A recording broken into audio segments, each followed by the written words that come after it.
ಎಷ್ಟೋ ಜನ ಎಷ್ಟೆಷ್ಟೋ ಪೂಜೆ ಪುನಸ್ಕಾರಗಳನ್ನ, ಹೋಮ ಹವನಾದಿಗಳನ್ನ ಎಲ್ಲವನ್ನ ಮಾಡಿಸ್ತಾರೆ. ಆದ್ರೂನು ಕೂಡ ಅವರಿಗೆ ಕಷ್ಟ ಪರಿಹಾರ ಆಗೋದಿಲ್ಲ, ಮನಸ್ಸಿಗೆ ನೆಮ್ಮದಿ ಅನ್ನೋದು ಸಿಗೋದಿಲ್ಲ. ಹಾಗಾದ್ರೆ ಯಾಕಿರಬಹುದು? ಏನ್ ಮಾಡಿದ್ರೆ ಕಷ್ಟ ಪರಿಹಾರವನ್ನ ಮಾಡ್ಕೊಳ್ಬಹುದು? ಇದನ್ನ ಮುಂದೆ ನೋಡೋಣ. ಸನಾತನ ಧರ್ಮದ ಜ್ಞಾನ, ಜ್ಯೋತಿಷ್ಯ ಹಾಗೆ ಜೀವನದ ಮಾರ್ಗದರ್ಶನವನ್ನ, ಜೀವನದ ಸತ್ಯಗಳನ್ನ ಹಂಚಿಕೊಳ್ಳುವಂತಹ ಈ ನಮ್ಮ ಸನಾತನ ಜ್ಞಾನ ಚಾನಲ್ಗೆ ಮೊದಲನೇದಾಗಿ ನಿಮಗೆ ಹೃತ್ಪೂರ್ವಕವಾದಂತಹ ಸ್ವಾಗತವನ್ನ ಕೋರ್ತಾ ಇದ್ದೀನಿ. ನಿಮಗೆಲ್ಲ ಗೊತ್ತಾಗಿರುತ್ತೆ, ಇವತ್ತು ನಾವು ನೋಡ್ತಾ ಇರುವಂತಹದ್ದು ಕನ್ಯಾ ರಾಶಿಯವರ ಜೀವನದಲ್ಲಿ ಯುಗಾದಿಯ ನಂತರ ಯಾವ ರೀತಿಯಾದಂತಹ ಬದಲಾವಣೆಗಳು ಸಂಭವಿಸುತ್ತೆ ಅನ್ನುವಂಥದ್ದನ್ನ. ಸ್ನೇಹಿತರೆ, ನಮ್ಮ ಜೀವನದಲ್ಲಿ ಕೆಲವೊಮ್ಮೆ ನಮಗೆ ಹೀಗೆ ಯೋಚನೆಗಳು ಬರ್ತಾ ಇರುತ್ತೆ. ನಾನು ಸತ್ಯದಿಂದ ನಡೀತಾ ಇದ್ದೀನಿ, ಯಾರಿಗೂ ಮೋಸ ಮಾಡಿಲ್ಲ, ನನ್ನ ಪಾಡಿಗೆ ನಾನು ಜೀವನವನ್ನ ನಡೆಸ್ತಾ ಇದ್ದೀನಿ. ಆದ್ರೂ ಕೂಡ ಯಾಕೆ ನನ್ನ ಜೀವನದಲ್ಲಿ ಅಡಚಣೆಗಳು, ಕಷ್ಟಗಳು, ತೊಂದರೆಗಳು ನನಗೆ ಬರ್ತಾ ಇದೆ ಅಂತೇಳಿ ನಮಗೆ ಅನ್ಸುತ್ತೆ.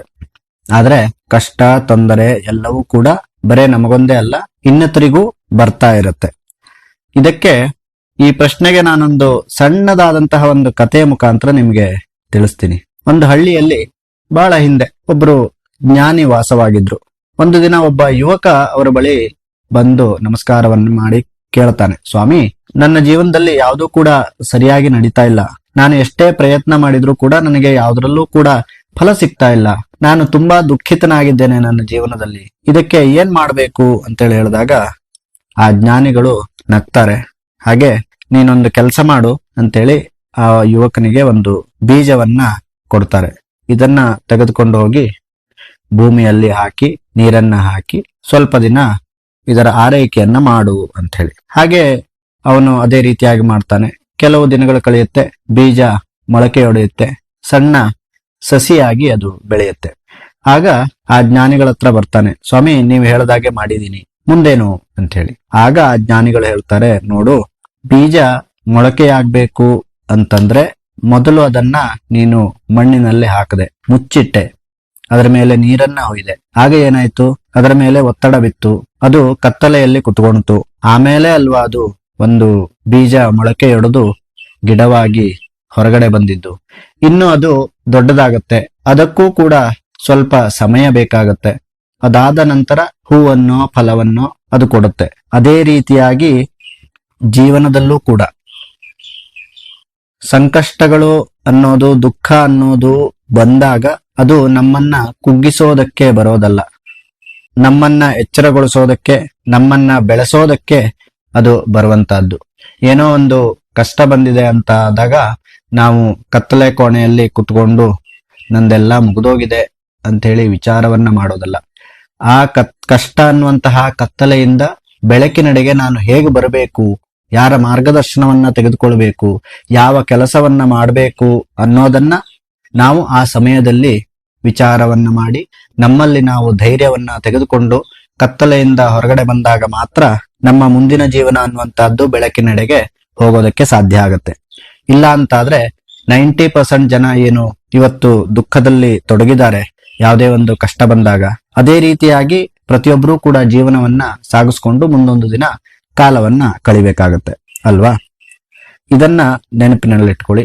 ಹೇಗೆ ಒಂದು ಬೀಜ ಮಣ್ಣಿನಲ್ಲಿ ಹಾಕಿ ಅದು ಮೊಳಕೆಯೊಡೆದು ಅದು ಗಿಡವಾಗಿ, ಮರವಾಗಿ, ಹಣ್ಣು, ಹೂವು, ಫಲವನ್ನ ಕೊಡೋದಕ್ಕೆ ಹೇಗೆ ಸಮಯವನ್ನ ತೆಗೆದುಕೊಳ್ಳುತ್ತೋ, ಅದೇ ರೀತಿಯಾಗಿ ನಮ್ಮ ಜೀವನದಲ್ಲೂ ಕೂಡ ನಮ್ಮನ್ನ ನಾವು ಒಂದು ಸದೃಢ ಮಾಡ್ಕೊಳ್ಳೋದಕ್ಕೆ ಕೆಲವರಿಗೆ ಕೆಲವು ಕಾಲಾವಕಾಶಗಳು ಬೇಕಾಗತ್ತೆ.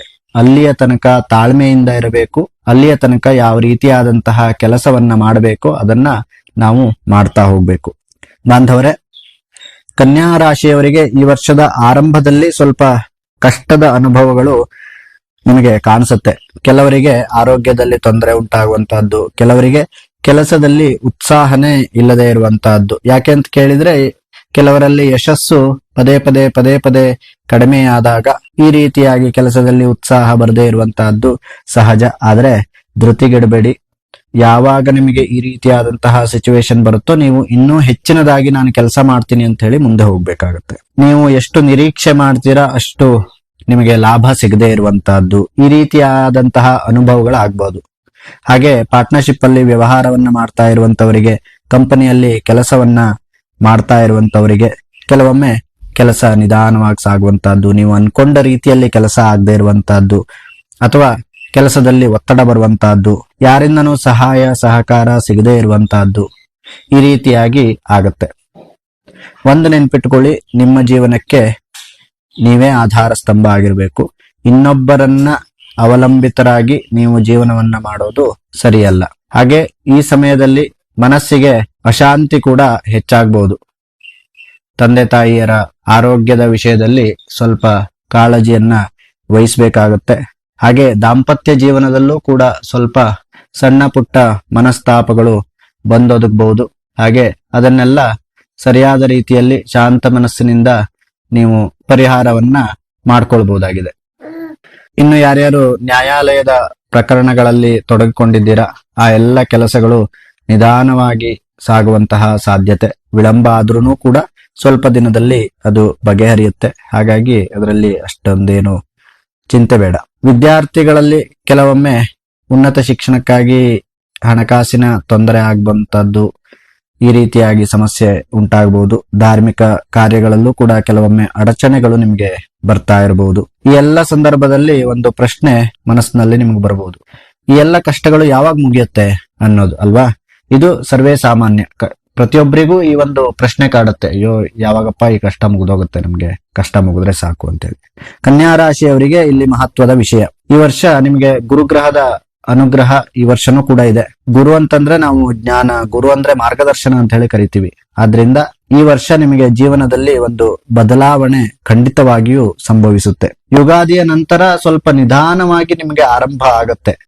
ಆದ್ರೆ ಮುಂದೆ ಹೋಗ್ತಾ ಹೋಗ್ತಾ ಗುರುವಿನ ಅನುಗ್ರಹದಿಂದ ನಿಮ್ಮ ಎಲ್ಲ ತೊಂದರೆ ತಾಪತ್ರಯಗಳು ನಿವಾರಣೆಯಾಗಿ ಕೆಲಸದಲ್ಲಿ ನಿಧಾನವಾಗಿ ನೀವು ಚೇತರಿಕೆಯನ್ನ ಕಾಣ್ತೀರಾ. ಹಾಗೆ ಯಾರಿಗೆ ಆರೋಗ್ಯದಲ್ಲಿ ಸಮಸ್ಯೆ ಇದೆ ಅವರು ಕೂಡ ಚೇತರಿಕೆಯನ್ನ ಕಾಣ್ತಾ ಹೋಗ್ತೀರಾ.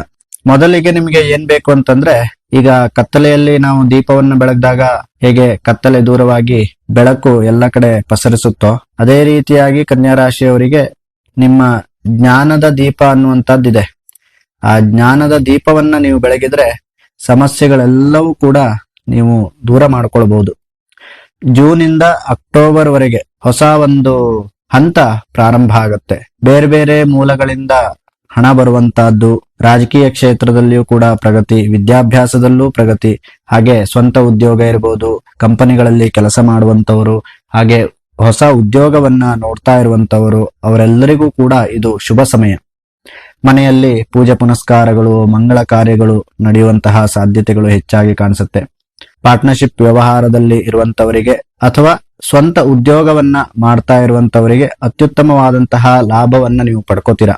ಇಲ್ಲಿ ಎಲ್ಲ ಒಂದು ಸಣ್ಣ ಪುಟ್ಟ ಮಾತಿನ ಚಕಮಕಿಯಿಂದ ಉಂಟಾದಂತಹ ಸಮಸ್ಯೆಗಳಿದ್ರೂ ಕೂಡ ಸಹೋದರರಲ್ಲಿ ಅದು ಉತ್ತಮವಾದಂತಹ ಬಾಂಧವ್ಯವನ್ನ ನೀವಿಲ್ಲಿ ಬೆಳೆಸ್ಕೋತೀರಾ. ಇನ್ನು ಹಲವಾರು ಜನರಿಗೆ ಪಿತ್ರಾರ್ಜಿತ ಆಸ್ತಿ ಲಭ್ಯವಾಗುವಂತಹ ಸಾಧ್ಯತೆ ಹೆಚ್ಚಾಗಿ ಕಾಣಿಸುತ್ತೆ. ಯಾರ್ಯಾರಿಗೆ ಶತ್ರುಗಳಿದ್ದಾರೆ, ಶತ್ರುಗಳು ಸೋಲನ್ನ ಅನುಭವಿಸ್ತಾರೆ. ಶುಭ ವಾರ್ತೆಗಳನ್ನೇ ನೀವು ಹೆಚ್ಚಾಗಿ ಇಲ್ಲಿ ಕೇಳಲಿಕ್ಕಿದ್ದೀರಾ. ಸರ್ಕಾರಿ ನೌಕರರಿಗೆ ಕೆಲಸ ಆರಾಮಾಗಿ ಸುಗಮವಾಗಿ ಸಾಗ್ತಾ ಇರುತ್ತೆ. ಇನ್ನು ಮೇಲಿನ ಅಧಿಕಾರಿಗಳಿಂದ ನಿಮಗೆ ಒಳ್ಳೆಯ ಅಪ್ರಿಸಿಯೇಷನ್ ಕೂಡ ಸಿಗ್ಲಿಕ್ಕಿದೆ. ಆದ್ರೆ ಒಂದು ನೆನಪಿರ್ಲಿ, ಜೀವನದಲ್ಲಿ ಯಾವತ್ತೂ ಸಮಯ ಅನ್ನೋದು ಒಂದೇ ರೀತಿಯಾಗಿರೋದಿಲ್ಲ. ನವೆಂಬರ್ ಇಂದ ಜನವರಿವರೆಗೆ ಕುಟುಂಬದ ಸದಸ್ಯರಲ್ಲಿ ಸ್ವಲ್ಪ ಆರೋಗ್ಯದ ಬಗ್ಗೆ ನೀವು ಕಾಳಜಿಯನ್ನ ವಹಿಸಬೇಕು. ಕೆಲವರಿಗೆ ಕೆಲವೊಮ್ಮೆ ಆಸ್ಪತ್ರೆ, ಮನೆ ಈ ರೀತಿಯಾದಂತಹ ಅಲೆದಾಟ ಹೆಚ್ಚಾಗಬಹುದು. ಈ ಸಮಯದಲ್ಲಿ ವಾಹನ ಇರ್ಬೋದು, ಮನೆ, ಸೈಟು, ಭೂಮಿ, ಶಿಕ್ಷಣ ಇದಕ್ಕೆ ಸಂಬಂಧಪಟ್ಟಂತಹ ಖರ್ಚುಗಳು ಹೆಚ್ಚಾಗಿ ನಿಮ್ಗೆ ಕಾಣಿಸ್ಲಿಕ್ಕಿದೆ. ಖರ್ಚನ್ನ ಮಿತವ್ಯಯವಾಗಿ ನೀವು ಬಳಸೋದು ಉತ್ತಮ. ವಿದ್ಯಾರ್ಥಿಗಳಿಗೆ ಸ್ವಲ್ಪ ನಿರಾಸಕ್ತಿ ಆಗ್ಬೋದು. ಈ ಸಮಯದಲ್ಲಿ ಸ್ವಲ್ಪ ಜಾಸ್ತಿ ಗಮನವನ್ನ ಕೊಡಬೇಕಾಗತ್ತೆ. ಇನ್ನು ವರ್ಷದ ಇನ್ನೊಂದು ವಿಶೇಷ ಸಂಗತಿ ನಿಮಗೆ ಬಂದಿದೆ. ಗುರುಗ್ರಹದ ಜೊತೆಗೆ ಕೇತುಗ್ರಹದ ಪರಿಣಾಮವೂ ಕೂಡ ಇದೆ. ಇಲ್ಲಿ ನಿಮಗೆ ಆಧ್ಯಾತ್ಮಿಕವಾದಂತಹ ಜಾಗೃತಿ, ಎಲ್ಲಿ ಕೇತುಗ್ರಹ ಬರುತ್ತೋ ಅಲ್ಲಿ ಆಧ್ಯಾತ್ಮ ಅನ್ನುವಂತಹದ್ದು ತನ್ನಿಂತಾನೆ ಬರುತ್ತೆ. ಧ್ಯಾನ, ದೇವರ ಸೇವೆ, ಧರ್ಮ ಕಾರ್ಯ ಇತ್ಯಾದಿಗಳಲ್ಲಿ ನಿಮಗೆ ಆಸಕ್ತಿ ಹೆಚ್ಚಾಗ್ತಾ ಹೋಗುತ್ತೆ. ಸ್ನೇಹಿತರೆ, ಒಬ್ರು ಸಂತರು ಹೇಳ್ತಾರೆ, ಹಣದಿಂದ ನೀವು ಎಷ್ಟೇ ದೊಡ್ಡ ಮನೆಯನ್ನ ಕಟ್ಟಬಹುದು, ಆದ್ರೆ ಹಣದಿಂದ ನೀವು ಶಾಂತಿಯನ್ನ ಕಟ್ಟೋದಕ್ಕೆ, ಆ ಮನೆಯಲ್ಲಿ ಶಾಂತಿಯನ್ನ ತರೋದಕ್ಕೆ ಸಾಧ್ಯ ಇಲ್ಲ. ಆಧ್ಯಾತ್ಮಿಕ ಜ್ಞಾನದಿಂದ ಮಾತ್ರ ನಿಮ್ಮ ಮನಸ್ಸಿಗೆ ನಿಜವಾದಂತಹ ಶಾಂತಿಯನ್ನ ನೀವು ತಂದ್ಕೊಳ್ಬಹುದು. ಆದ್ರಿಂದ ಈ ವರ್ಷದಲ್ಲಿ ನಿಮಗೆ ಆಧ್ಯಾತ್ಮಿಕ ಸಾಧನೆ ಮಾಡುವಂತಹ ಒಂದು ಉತ್ತಮವಾದಂತಹ ಅವಕಾಶ ನಿಮಗೆ ಒದಗಿ ಬಂದಿದೆ. ಅದನ್ನ ಖಂಡಿತವಾಗಿಯೂ ನೀವು ಮಿಸ್ ಮಾಡ್ಕೊಳ್ಬೇಡಿ. ಈ ಆಧ್ಯಾತ್ಮ ಸಾಧನೆಯಿಂದ ನಿಮ್ಮ ಮನಸ್ಸು ಅನ್ನುವಂತಹದ್ದು ಶುದ್ಧ ಆಗುತ್ತೆ. ಯಾವಾಗ ನಿಮ್ಮ ಮನಸ್ಸು ಶುದ್ಧ ಆಗುತ್ತೋ ನಿಮ್ಮ ಮಾನಸಿಕ ನೆಮ್ಮದಿ ಅನ್ನೋದು ಆಟೋಮೆಟಿಕ್ ಆಗಿ ಬರುತ್ತೆ. ಯಾವಾಗ ನಿಮ್ಮ ಮಾನಸಿಕ ನೆಮ್ಮದಿ ಅನ್ನೋದು ನಿಮ್ಮಲ್ಲಿ ಇರುತ್ತೋ ಆಗ ಸುತ್ತಮುತ್ತಲೂ ನಿಮಗೆ ಪಾಸಿಟಿವ್ ಎನರ್ಜಿ ಆಗಿ ನಿಮಗೆ ಕಂಡು ಬರುತ್ತೆ. ಏನೇ ಬಂದ್ರೂ ಎದುರಿಸುವಂತಹ ಸಾಮರ್ಥ್ಯ ಬರುತ್ತೆ. ಒಟ್ಟಾರೆಯಾಗಿ ನೋಡಿದ್ರೆ ಕನ್ಯಾ ರಾಶಿಯವರಿಗೆ ಈ ವರ್ಷ ಪ್ರಾರಂಭದಲ್ಲಿ ಕೆಲವೊಂದು ಸಣ್ಣ ಪುಟ್ಟ ಸವಾಲುಗಳಿದ್ರೂ ಕೂಡ ಕೊನೆಯಲ್ಲಿ ಆಧ್ಯಾತ್ಮಿಕ ಜಾಗೃತಿ ಇರಬಹುದು. ಅದೇ ರೀತಿ ಉದ್ಯೋಗ ವ್ಯವಹಾರ ಕ್ಷೇತ್ರದಲ್ಲಿ ಹಾಗೆ ಸಾಂಸಾರಿಕ ಜೀವನದಲ್ಲಿ ಉತ್ತಮವಾದಂತಹ ಬೆಳವಣಿಗೆ ಇರಬಹುದು. ಶುಭ ಫಲ ಹೆಚ್ಚಾಗಿರುವಂತಹ ವರ್ಷ ಕನ್ಯಾ ರಾಶಿಯವರಿಗೆ ಇದಾಗಿದೆ.